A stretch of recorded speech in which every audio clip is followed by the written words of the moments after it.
Okay, so we are officially getting started with Riftbreakers 2E. I was recommended to play this one as well because I was asking around in the Black Oath Games Discord server for what are the simplest Black Oath games because I didn't want to go full Care Nathalis and all that. So I tried out Salvage and Sorcery, really liked it, had a lot of fun, but I was also recommended Riftbreakers and I'm going to test it out. From what I've read so far, it is a lot more involved. There's a lot more to do and to track. And so I am going to simplify where I want and make tweaks because that just happens with every game. There's always something that I want to take out or change. So that it has already happened. I created my character. I did like a simple playthrough already, like a quick one, just to see like, okay, what's this core gameplay loop like? I did that offline, and already there was something with the ability loadout and choosing like each round I had to choose like new things that I could do for combat, and I was like, oh, I don't want to do that. So I'm just going to choose 5 weapons and then just keep them for the rest of combat. I might roll for them at the top of combat and then just keep the ones I rolled, but we'll see. So I already created a character, but I did still want to go through and officially read through the kind of onboarding part of the game, which is like very narrative. I didn't really read that just yet, but I did create the character. I kind of skipped the narrative, like, and you open your eyes and you see this and you do this and you're led here. So I didn't really read that. So I'm going to do that now and then also walk through my character, Tessa, and go from there. I am using Owlbear Rodeo as well as the VTT to help track with the map and all that good stuff. So I'll be using that for rolling, and then I could track like uh, other small stuff as well. I think I'm just tracking like health and ability pools, etherite, and anything else that comes up that might be helpful. Track there. So let's read this first. As you open your eyes, the bright light of what appears to be twin suns high above you blinds you momentarily. You look around and you find yourself in an unfamiliar place. A small room about 5 square meters wide with clean, simple stone walls that stretch up to an open ceiling, revealing a clear blue sky. As you take a closer look at the walls themselves, you realize that they aren't made of stone, but of a material that appears to be both metal and stone simultaneously. The same material paves the floor, and your muted steps resonate with an almost musical quality. A single corridor seems to be the only exit out of this room, but before you leave, you notice a mirror hanging on one of the corners. As you approach it, you take a better look at yourself. So this is very video game-y to me, like the opening of a video game, which is fun. So you can choose one: standard human appearance or an unusual humanoid appearance. I think I kind of just did a mix of both. So my character, it's a woman. She's about 6'2", so she's tall. She is lean, and her body is carved. It's kind of wiry type strength, like survival muscle. And she has sharp features, cheekbones, high cheekbones. Um, Eyes are like constantly scanning. Probably looks a little bit haunted, but as we know with this game, they don't really have memories coming in here. So, what happened in the past is what we're trying to learn.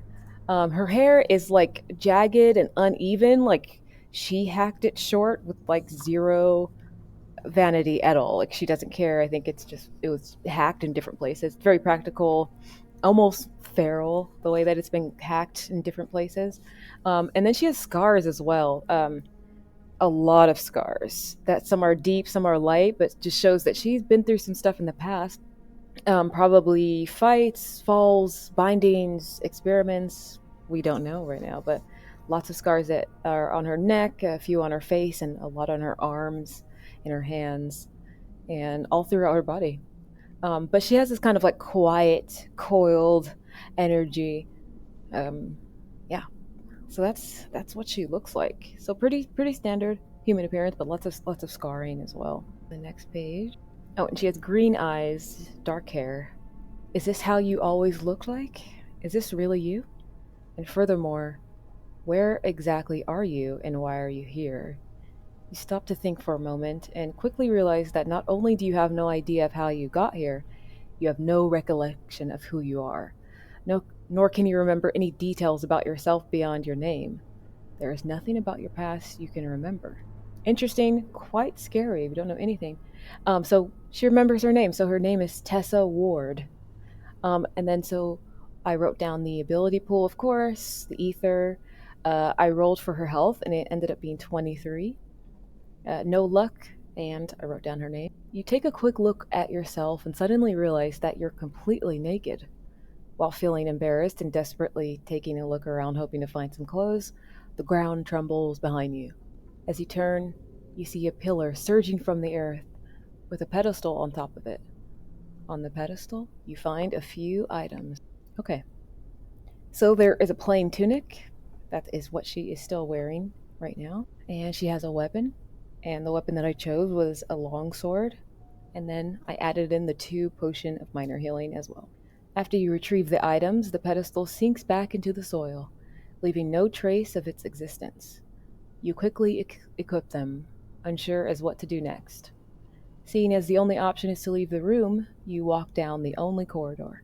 After only a minute of walking, you reach another room, identical to the previous one. This one seems to have a single exit as well, but blocked by a door made of the same material as the rest of this place. As soon as you step into this new room, the way behind you shifts, and the corridor you just came through disappears, leaving you in what appears to be an empty room with no way out. Before you can do anything, though, a humanoid figure materializes in front of you. It's a smiling human female of indeterminate age. She wears a tunic similar to yours and brandishes your same weapon. She appears to be completely made out of misty light, and you can even see the wall behind her when you look directly at her. Is she a ghost? Before you can say or do anything, the apparition moves, standing beside you. She raises her weapon, and you get the feeling that she wants you to do the same. As you mimic her movements, she smiles at you. Slowly but surely, you enter some sort of trance as you follow her strange and fluid combat. Something awakens within you, as a long-lost memory. She eventually stops, and you realize you've completely lost track of time. You don't know if it's been 5 minutes or 5 years. What you do know is that you feel different. And so this is where you increase a weapon skill by 60 and increase a different weapon skill by 40. So I chose bladed weapons, of course, and then a different weapon skill I chose by 40, which is going to be bludgeoning weapons. I chose. The woman bows her head as if acknowledging your progress and slowly fades away. In that moment, the door locking the way forward slowly opens, allowing you to continue down the next hallway. A minute later, you find yourself in a larger room. Aside from its size and the fact that this one seems to be covered in bookshelves, it is identical to the previous one, and a door once again bars you from walking down the next corridor. The one behind you closes off as you enter the room, once again leaving you alone in a strange room. For a moment, you wait to see if a new ghostly figure will materialize itself, but nothing happens. With a mix of exasperation and boredom, you decide to take a closer look at the shelves. They are completely packed with books of all sizes, but for some reason you cannot read the titles on the spines. Not because you don't understand the language, but because they appear to be fuzzy, blurry to your vision. You pick a few and open them, taking a closer look. And this is where you increase a lot of non-weapon skills by various points. And so I chose agility, athletics, endurance, insight, literacy, lockpicking, perception, ranged weapons, reason, sleight of hand, stealth, survival, tenacity, and unarmed combat. Some I chose just because it sounded cool. Others, I think it fits her character and her backstory. As usual, the moment you enter the room, the way behind you closes, and the only exit, yet another stone metal door, is clearly locked. In front of you, 4 small pillars slowly rise from the floor, and on top of each one of them rests a single triangular prism the size of an apple. Each prism has a different color: red, blue, white, and black. Somehow you know that they contain power, a power that is being offered to you. Even more surprisingly, you know what they are: crystallized hearts. And so this is where you choose the 2 crystallized hearts. I chose the Might heart, and I chose the Shadow heart. Once you have made your choice, the 4 pillars quickly disappear. Too fast for you to even consider taking a 3rd heart. But before you can regret being so slow, a new pillar appears in front of you. This one with a small black box atop. Within the box sit 6 blue spheres, heart essences. So this is where you choose those 6. The 6 that I chose, I think, spend these to unlock heart abilities from the 2 hearts you chose on the previous step. So I chose 6. I chose Break Defense, Iron Storm, Penetrating Strike, Expose Weakness, Graceful Strike, and Strike from the Shadows. As you pick up the box, the pillar quickly disappears as well. With the crystallized hearts and heart essences in your possession, you do the only sensible thing. You absorb them. Unsure as to why you did so and even how, the thought quickly disappears as you feel a rush of power coursing through your body and soul. New knowledge floods your mind, and you are aware of your new abilities, their purpose, and their function. You feel as if something that was once yours has been returned to you, and it feels fin. At the same time, new knowledge has awakened within you, concepts such as skills and ether, and how they relate to your newly awakened powers are now a part of you, feeling as if you just remembered everything about their nature and importance. You suddenly also realize the fact that you know that this place has a vast alien mind of its own. You feel it guiding you. It wants you stronger, ready to fight what comes ahead. Full of determination, you continue moving forward, walking down the only corridor accessible to you. After walking what feels like an eternity, the strange twin suns above you having reached their zenith, you see a gate opening ahead, the enormous arch marking the threshold towers above you. And beyond you, you can see what appears to be a large courtyard. And then you can pick an achievement path, and your story continues on through twisting paths. So the achievement path that I chose was the Path of Slaughter. And I will explain that a little bit more because I have some story arcs that I would definitely like to test out these mechanics and see how it works here. So your story continues on these twisting paths. So this first one is the Path of Slaughter. Once your character is ready and you've completed all the steps necessary to know who they are and what their capabilities are, you must choose a path. And a path is a collection of achievements grouped thematically that will slowly unlock new capabilities for your character. So these achievements are meta goals earned by players for completing specific tasks or challenges. You may only track your progress on a single achievement from your chosen path at a time. So I'm going to focus on that, and then I think that's going to be my goal. I have the story arcs that I want to do, but I really do want to try to finish this Path of Slaughter. Let's see how far I can get. So my first thing I need to accomplish is the Bloodthirsty Initiate. I need to deal 200 damage in combat. At first I was confused. I thought that was a single combat, and I was like, that's crazy.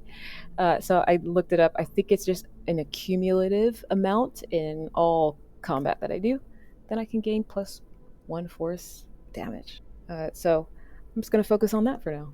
And so this is the long corridor here. So the long corridor lets you out into a spacious open area. Though you are still enclosed by the labyrinth's cyclopean structure, there is room here to breathe. You stand in a massive stone courtyard, its perimeter ringed with 100-meter-high walls and crumbling marble columns. Lichens and mosses, weeds and small saplings grow from creases in the floor's workstone. Signs of humanoid passage mar the otherwise pristine beauty of the space. Hundreds of wayfarers, for reasons unknown, have left behind graffiti in a glowing chalk scrawl on every exposed surface. Something has happened to me, the message says. I've been taken from my home. At least whatever strangeness you are facing, you're not facing it alone. A path leads into a ruined building ahead, its roof bulbous and hunched like an ancient glowing chalk. A single piece lies on the ground. No matter how much you write with it, it never diminishes. Although you may only maintain 10 short messages at a time, when you write an 11th, the first one fades. I think if we're able to pick up this chalk and add whatever we want, I think Tessa's thing that she would write is, "Who am I, and why am I here?" So I'm not going to read all of this, but I'm going to skim it. I'll read more of it. I'll finish it later, but for now, it's just you step out through the doors to a vacant cathedral. Inside, it's all quiet. There are statues. There's a timid fox cat. Towards the back of the chamber, a small bat-eared felid lurks by a gap in the masonry, a rock held in its mouth. The animal looks skittish, but specks of luster on the rock indicate that it might contain valuable metals. Any player may attempt an animal handling check or a hard ranged weapons check to get the stone from the fox cat. Okay, I'll try. Animal handling? I have a 0 in animal handling. Or just I have nothing. So, or it could be I have ranged weapon. Let's see. My ranged weapon is a 10, but negative 20 would be a negative. Okay, so it looks like I can roll. I wanted to double check. It looks like because I don't have any skill in animal handling, and this is a hard roll, so it's already at a negative 20, and my ranged weapon is a 10, so it would put me at a negative, so I think I would automatically fail, but I was told that I could still roll and possibly roll doubles to mark improve on the skill, so I'll still roll for animal handling and see how it goes. Why not? Okay, so let's see. 2. Okay. So no doubles. That's what I was looking for. I was looking for some doubles. It's all good. Okay. The fox cat wriggles through the gap in the masonry in an instant, vanishing from sight. So there is gathering moss. There are several types of moss, have different colors. Anyone who wishes to gather them may first declare that they are gathering moss and then make an easy nature check. Okay. So I get a plus 10. I don't have any points or proficiency in, well, I'll just say points in nature, but I get a plus 10 because it is easy. So I'll still roll, see if I at least get a 10 or under. Let's go. Let's see. That's a 73. That's a fail. On a failure, the gathering takes d4 Oh, the gatherer takes d4 plus 1 poison damage. Okay. Uh-oh. Hopefully, I'm rolling a 1. Hopefully I roll a 1. Yeah. I take 2 poison damage. Oh. So my health goes down to 21. I just started. I just started the game. Okay, so there's a torch. A single unburnt torch lies on the threshold before the staircase, ready to be claimed by anyone.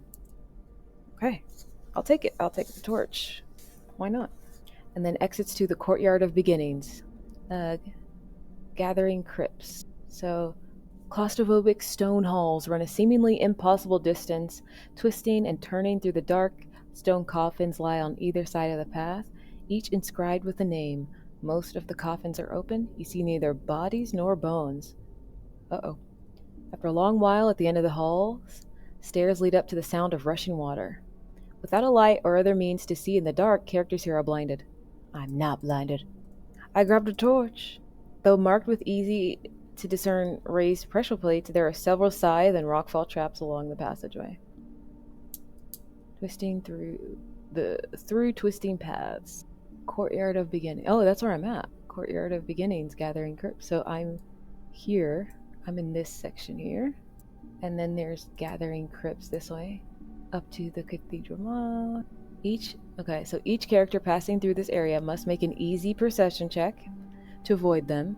On a failure, roll a d6, and on an even result, you suffer d6 slashing damage. Oh my god. Wait, who am I trying to avoid? Oh, traps and stuff. Okay. Hopefully I'm doing this right. This seems like the path to get out. Like, this seems like the tutorial section, like the path to get out of here. So, hopefully that makes sense. So I added the twisting paths map here. I'm at the Courtyard of Beginnings, it looks like. Here. But there's traps, so I have to make an easy perception check to avoid them. On a failure, I roll a d6. Okay, so let's just... My perception is 50. Plus 10 is 60, so I just need to roll 60 or lower. Come on. Yes, 14. Okay. An enormous weight of masonry has fallen. Okay, may be clambered over without issue, but a character who wishes may spend time rummaging through the rubble to harvest 1 common ore without needing a pickaxe. Okay, so doing so, let's see what my endurance is. My endurance is 40.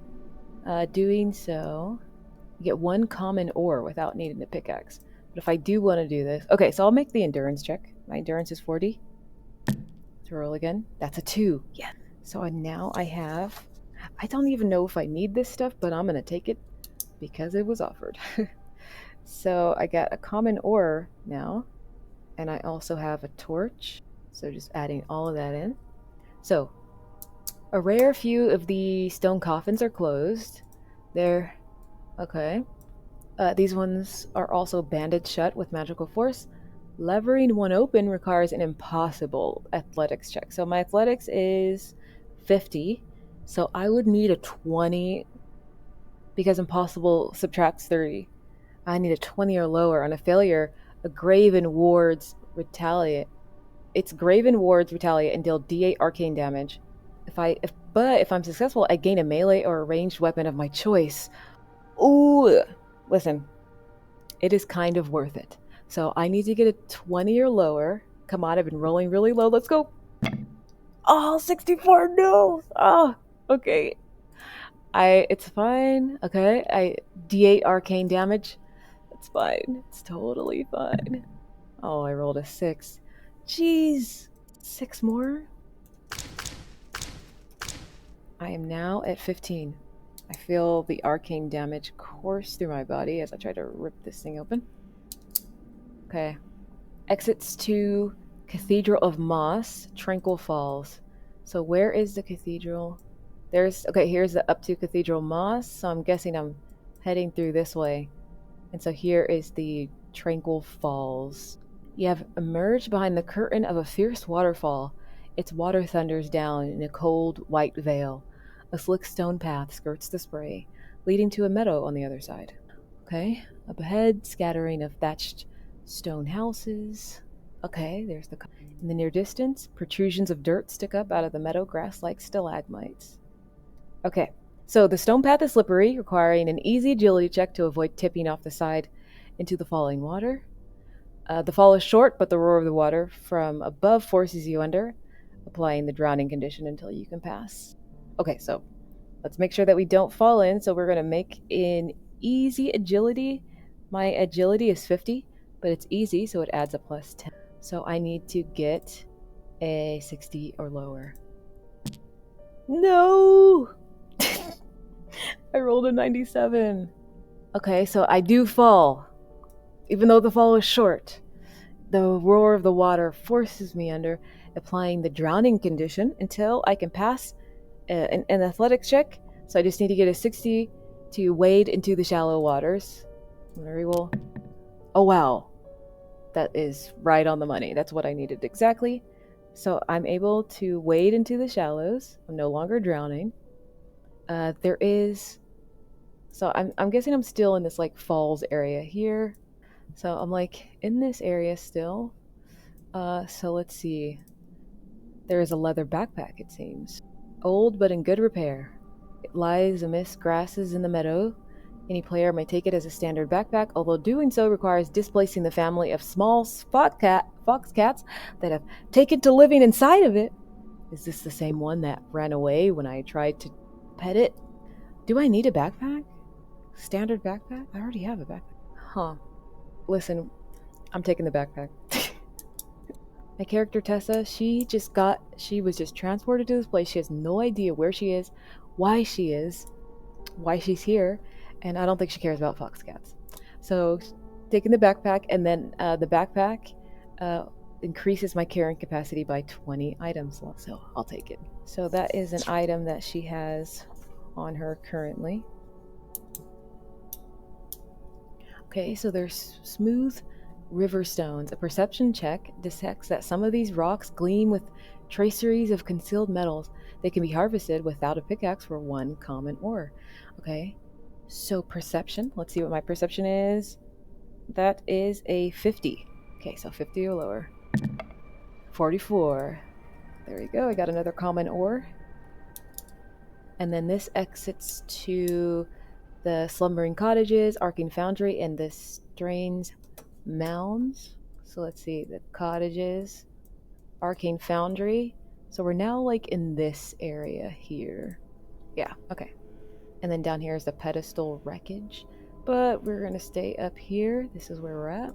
So, the stone is crumbling and some sort of bird has been at the roof thatching. But the cottages are not entirely unoccupied. Peculiar bipedal insect things pick through the area. They don't seem aware that there are intruders. Past the cottages, more Borcan architecture waits in the distance. A group of lesser labyrinth guardians has occupied the cottages, displacing whoever lived there previously. They may be fought or simply avoided with an easy stealth check. If fought, 2 random pieces of armor, a minor potion of healing, and 25 ether can be scavenged from the cottages. Okay, should I fight them? Because I could. But let's see. I could. My health is at 15. Let's just see. Okay, so let's see if I should fight them. Okay. Let's just see what their stats are and see if I can understand this. So, their agility is 50, athletics, combat skill is 50, endurance, evasion is 5, health is 12. Move 1, number 1. I'm not sure what this means. So their health is 12. Okay, you know what? Let's try to fight them. Why not? Let's do it. Okay, so I'm going to fight them. So what I have prepared here, so I have my character right here, and then I can just grab a token. They're constructs, right? So let's see. I'll just grab it. This is going to represent the Labyrinth Guardian. I think combat is kind of similar to Salvage and Sorcery, at least this map is. So they start on Zone 4, and then I start in Zone 1. They have 1 action. Looks like there's only 1 of them, from understanding that what this number... Okay, so just wanted to know who goes first. So you must determine who gets to strike first. This is done by pitching your perception versus your target's perception in an opposed check, known as the initiative check. So whoever wins gets to act first until combat is over. If either side rolls a critical failure, their opponents attack as if they had surprised them. Okay, so perception. So my perception is 50. Okay, so that's a 28. And then I will roll for the creature's perception. Oh my god, I forgot what page it was on. I knew it was somewhere near here. Okay, hold on. Let's see. If I go back here, okay, so it was 266. So its perception is 50 as well. Okay, so we won higher for them. 47. Oh, I rolled lower. Does that mean I go first? So they have the traits melee and stalker. So if I go back here... Okay, so it shows right here, the character rolling the highest without going over their scale wins the opposed check. Okay, so the creature is going to go first. Sounds good. So the Lesser Labyrinth Guardian has 1 action, as we could see here, and then it has a move of 1, so it can move 1. It is currently engaged with me. It is a melee creature. Doesn't it start? Or wait, no, it doesn't start with me, right? All combat takes place on the grid. This means that when fighting in tight corners, a zone might very well be just a meter or 2 wide. Okay, so according to the rules, it starts first, so it's in zone 1, but it's going to move up to zone 3. That's its move and its action. I'm going to move. We can't even hit each other, so I'm going to move to zone 2 for my action. Okay, so, and I'm choosing the... I just chose the first 5 abilities that I have. I didn't roll for it. I don't have the card mechanic yet. So, well, I don't have cards that I'm pulling from just yet. So I'm choosing Break Defense, Iron Storm, Penetrating Strike, Exposed Weakness, and Graceful Strike. So I'm going to use those 5 against this creature. And I'm just moving to Zone 2 because we can't really hit each other. So until we get into melee or in the same zone as each other. So I have 1 ability that has like a range to it that is Expose Weakness. So I could technically do that. So let's see. I'm going to move from zone 1 to zone 2. I'm going to use Expose Weakness and see if that helps me out. So the target receives plus 20 to all attack checks for the next D4 plus 1 rounds is how Expose Weakness works. the ether cost is 4, so I have 6 now. I need to roll a d4 to determine the duration of the effect. So let's see, d4 plus 1. Okay, so just lasts for 2 rounds. Oh wait, what was it? It was a 1. Okay, so I get plus 20 to all attack checks for the next d4 plus rounds. Okay, I like that skill.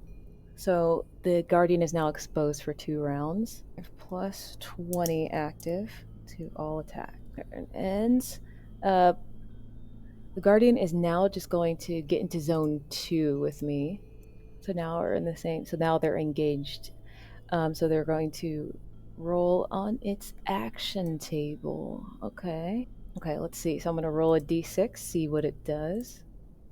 I rolled a 1. Okay, serrated strike. The Guardian slashes with its barbed forelimbs, making a combat skill check against its target. On a hit, the target takes d8 slashing damage. So its combat skill is 50.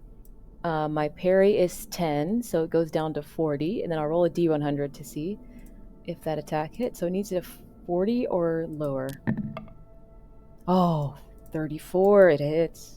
And then so I will roll a d8 slashing damage. Okay, that's a 2. I take 2 more. I'm now at 13 health. So this thing has 12 health. Oh wait, no, I have my plain tunic.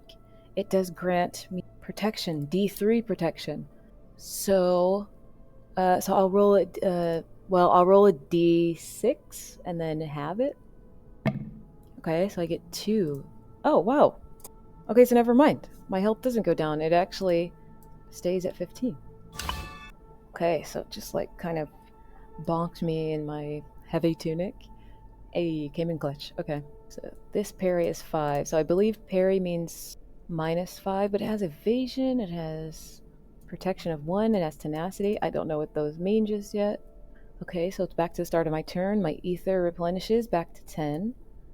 I have my 5 abilities that I can choose. I'm engaged in zone 2, and I get the next 2 rounds I have a plus 20. So let's go with Iron Storm. That's what I'm going to, because I believe I was testing this out last night. I believe if I am successful with the attack, then I can keep doing it for as long as I'm successful. So I can perform a free weapon strike with my melee weapon. If it hits, I can perform a second free one, but it's at a -20. So I'm going to do that. So the base skill is a 20 plus, or sorry, the base skill with my bladed weapon is a 60 plus 20 because I did the expose weakness ability. So I have 80 -5. Lots of math going on here because the Guardian's parry is 75. Okay, so my target is 75 or lower. Come on. Yes, 25. So I can do weapon strike again, but this time it will be 55 if I'm understanding the math correctly. So it does the weapon's damage of 2d6. Okay, so unfortunately I only rolled 3 damage, but this thing has protection of 1, so it's only 2. So it only goes down to 10. So now it's at 10 health. Okay. The first attack did hit, so I can perform a free one. And it is 55. 55 or lower, let's go. Yes, I rolled a 9. Yeah, because that was a pathetic amount of damage. So I'm going to roll 2d6 for the damage. Oh, 9. It has protection, so that was 8 more. So now it's at 2. Fine. Hopefully doing this all correctly. Okay, so second attack hit. I can perform a third free weapon strike, but now it's at -40. So now the target score has to be less than 35 to hit. So let's see. Less than 35? Oh, that's not the wrong one. That's the wrong one, actually. I'm supposed to roll a d100 and get under 35. Let's go. Come on. Yes! 24. Let's go. Nice. Okay. So I can roll another 2d6. And that is 6. It already had 2, so I think it's done for. See, I knew the combat was worth it. Dead. Okay, so I beat the Labyrinth Guardian. If I go to 317, if I go back here, so I get 2 random pieces of armor, a potion of minor healing, and 25 ether. So now I'm up to 3 minor potions of healing and 2 random pieces of armor. When looting a monster, you must roll on the creature's type loot table. So you can only roll once on the encounter's loot table. Okay, so this was a construct, so I'll roll a d100 and see what I get. 85. Okay, I got a magic item. Okay. Magic item identification. In order to be able to use magic item, you have to identify it first. So I rolled on the rarity of it. I rolled a 5. So it is uncommon. Okay, gonna roll a d8 to see the type. That's another 5. So, okay, some gloves. And 2 random armor. So I'm gonna roll d100 for the 2 random armor as well. So 16. That is a half plate of armor. And then I will roll again to see the other armor is 34. Heavy clothing. Oh, some more heavy clothing. Okay. So I'm gonna roll. So I got the gloves. So I'm gonna roll a d20 on the gloves magical property table. It's a 16. It's a belt, boots, gloves. So I rolled a 16, right? Yes. So it's your weapon attacks deal +1 damage. So I have that half plate. If I put this on now, it does d8 of protection, and then the max integrity is a d12. It needs medium armor proficiency, which I do have, but it does provide -20 to stealth. Okay, so let's see what is next. So I was at page 317. I'm trying to end this like tutorial section. There's the Arcane Foundry. So I'm heading down here to the Foundry area. Oh wait, where's the Foundry? Okay, here's Arcane Foundry. Okay, so the meadow grasses do not thin as you approach the structure. In fact, some have made it partway inside and are growing through seams in the floor. Past the curtain, you can see the supplies of an enchanter's workshop, plus a counter with knives and pans, presumably for cooking while on shift. Okay? There's a warded door. A heavy lethargy falls upon any character who enters through the front door, the weight of all their doubts gathering on their shoulders. Okay, tenacity check. Okay, my tenacity is 25.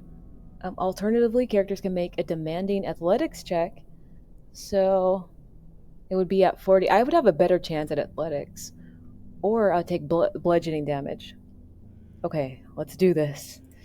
We're going in. So I'm gonna make an athletics check. It'll be at -10, so that will be a 40 that I need to roll. Come on, let's go. 8. Yes. Okay, so I'm through the door. There's a workshop. So in a jumbled heap, there's crafting tools. A single toolkit of a player's choice may be found amidst the scraps. A single toolkit of choice. Okay. There's also the peculiar podium. The stone podium is styled like an open book at the top, complete with a stone stylus connected to it by a flickering arcane tether. Runes flash across it when a living body approaches. Record your history for assessment, they say in several familiar languages. A character that writes at least 3 paragraphs about their past causes the energies in the podium to gather and form a heart essence. This may be done once per PC. But we can't remember our past, right? Okay, first let's think about the toolkit. So first I'm going to grab, I can grab a toolkit of choice. I'm going to do the weaponsmith toolkit. And that should help me start to craft weapons or maybe improve my longsword, so I'm gonna go with that. But we can't remember anything, but it says a character that writes at least 3 paragraphs about their past. So let's say that she's been up for about an hour or longer. We don't know how long because the whole tutorial was like unsure about how long we've been up and awake. So she's just going to remember I'm going to say that she's writing down what she remembers from first waking up to now. And that's definitely 3 paragraphs worth, okay? We're using long words, multiple syllables. Yeah. Okay, and a heart essence. I believe the heart essence does that give me another ability? Like another heart ability? Okay, so I could choose, let's see. There's a lot of abilities. I'm gonna choose from the might abilities. So like the might heart, this is what she has. You know what? Break defense. Do I already have break defense? I already do. I was about to say break defense is cool, and then I remembered that I chose it already. um, Desperate attack is pretty interesting. Let's actually unbound fury. That sounds very fun. And you know what? I haven't gone over her backstory that I came up with yet, but unbound fury fits really, really well, so I'm going to go with that. So, Unbound Fury. All targets within the area of effect become stunned for D4 rounds. You let out a blood-curdling roar, confusing and freezing in place all your enemies. Okay, so we're still in the arcane area. It exits to the Tranquil Falls, Slumbering Cottage, Strange Mounds, and Pedestal Wreckage. There's also this area, Rocks Airy. We're gonna head to the Pedestal Wreckage. Okay, so Pedestal Wreckage. Broken stone columns, much like the ones that rose from the ground to provide your starting equipment, litter the landscape. Nearby, a figure of misty light resembling the woman who was your instructor glitches in and out of being. And now, she flickers. Allange. A trial to prove your valor. Step up to the Colossus to begin. The Colossus in question is a hulking stone guardian seated on its haunches, just off the path. There is no urgency in the tunicked woman's tone, and she seems to barely recognize your presence, so you feel that these following orders are optional. Okay, when approached, the Colossus can roar to life as a labyrinth preserver, and it attacks. Okay, I could possibly fight it. Let's see what I get. This is meta knowledge, but it will not pursue those who flee if it and if its damage would kill a character, it instead flings them away. If it is not defeated, it heals fully after each attempt to fight it. If it is defeated, its chest splits open and ejects one random magic item. It's okay. I won't fight it. I'll just look at it. There is a story-locked chest here in this area. So an old stone chest sits half swallowed by moss. Along its band is carved 5 letters, a decree. The first dial is locked to the letter E. 4 other dials remain. Guessing the word is passing a literacy check, and my literacy is at 10, so that would be a... Or dealing 20 damage in a single blow. 20 damage in a single blow? Oof. Definitely not, so... Unfortunately, I don't think I will get to that. So then I will leave the pedestal wreckage as is. And then there's the Thunderbird's Airy? Okay, yeah, that's where I'll go next. We're heading to the Thunderbird area.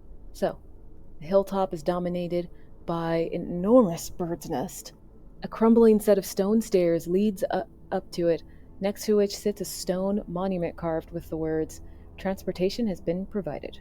When character climbs into the nest, a thunderbird swoops down from the sky inside the labyrinth and gently grabs them by the shoulders. It takes off, bearing them out through a hole in the megastructure, and then over the pastoral land below towards a massive walled city in the heads to Karhelos landing circle. The thunderbird flies for 2 kilometers over farmland and forest, swamp and dell, until it eventually reaches a high alabaster tower at the top of the walled city. Waiting there is a wizened man of august bearing, who apologizes offhandedly for the roughness of the trip, and introduces himself as Fernelion Thren. He explains that you are a stranger, someone who has been brought into this world from elsewhere, and that he has a purpose for you. He directs you to seek and close rifts, portals to other places, and to grow your power and influence as you do. He will not help you directly. He admits that he is far too busy for that, but he advises that out in the surrounding city you can find supplies, lodgings, and work. Should you be in want of a place to start, he suggests visiting the quest board in admin building in the strangers district. He will not show you there himself. Okay, this guy is not helpful at all.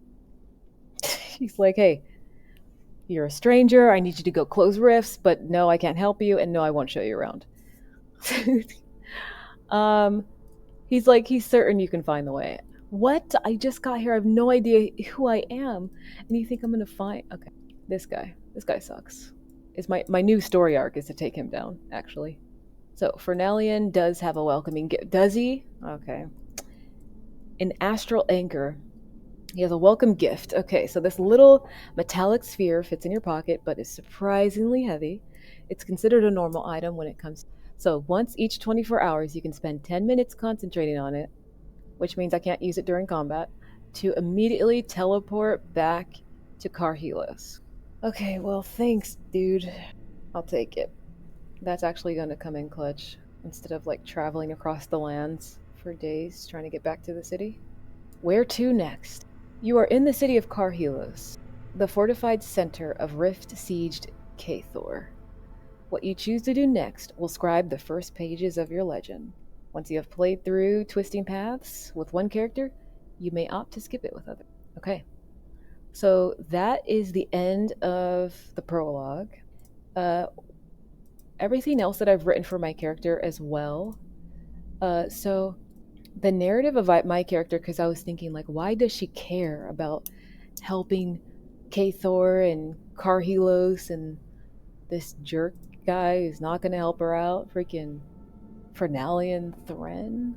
Why does she care? And so I was thinking about, the biggest thing, well, something that I liked for Tessa is that I think she's angry. Like, she doesn't know why she was brought here. She doesn't know about her past. I think she wants to get strong, and she doesn't like this feeling of being helpless.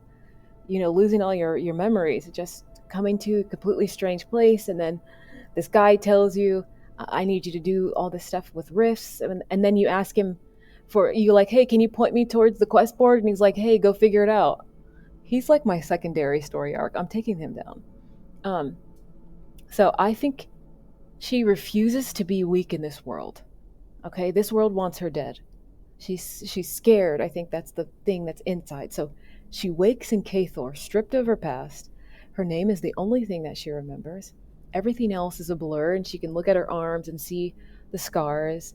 And she has this deep knowledge that she survived worse than this. I mean, based on everything from what her body looks like. So she's going to step in the stranger's jurisdiction, see how chaotic and maybe even predatory this place is, and the message is obvious to her. So she either needs to build power fast, or she becomes a footnote in someone else's story or tragedy or whatever. So that's why I chose Path of Slaughter, Bloodthirsty Initiate, because she will not be weak any longer starting from today. So strength is her type of insurance. So she is going to try to build power fast. And she, every quest, every rift, every scrap of training, this is the fuel for that single promise she's made to herself. Ever since talking to that jerk, what's his name? Thren. Fernelion Thren. Ever since she walked away from him after he knows the city and won't walk her. Anyway, I can't get into it again. I hate that guy. But no one is going to decide her fate ever again. This can't happen again. So her goal is become as strong as possible and figure out what the hell happened. Why am I here? There's something else lurking under. She feels like she didn't arrive by accident, but she can't quite place it. Something brought her here, forced her here, and it's something that just is on her body that she can't see. So she wants power to survive, sure, but she also wants answers.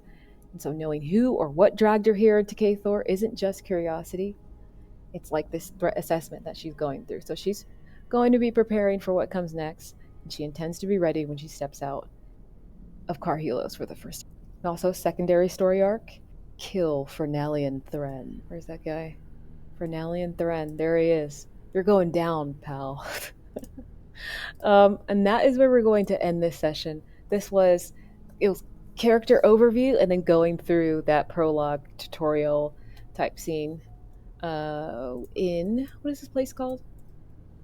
Through Twisting Paths. I like that, actually. So first impressions, I like that this game had a sort of tutorial area where you can find loot for the first time. You can do a little simple combat, or you can run away, and then you're picked up and then you're dropped off in Karhelos. You meet the awful human called Fernelion Thren, and then you make another pact to see the end of his days as soon as possible. And that is what Riftbreakers 2 is really all about. Taking down this guy. And so I will be back next time for my first official quest.